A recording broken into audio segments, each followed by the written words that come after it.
Here you can see that one object which having the dimension of 20 mm, which is the hexagon, and there is one circle which having the diameter of 30 mm.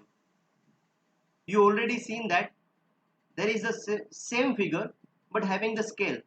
For example, there is the dimension of the hexagon is half, the diameter of the circle is half.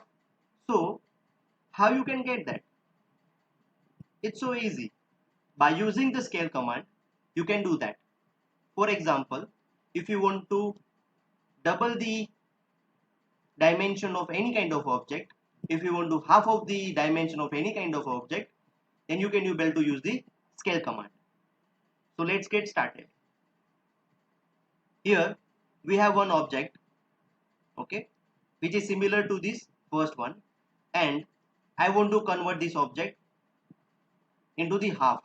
That means the scale is 0.5 or a 1 by 2. First, you need to select the scale command, which is into the modification window. Then select the object. I am going to select the both object first and second, then press the enter. Now I need to select the base point.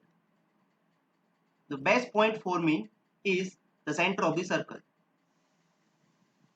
Okay. Now as you see, if you drag the circle, sorry, if you drag the cursor, you can able to see there is a scaling. But I need to give the value.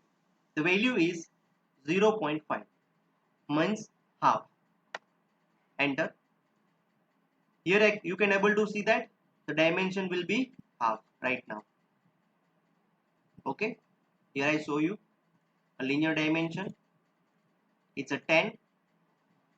Again repeat the command. Scale.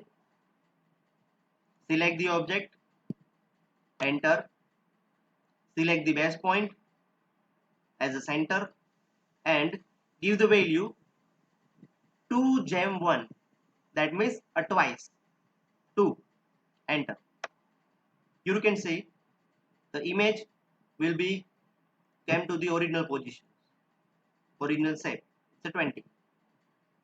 Done. Thank you.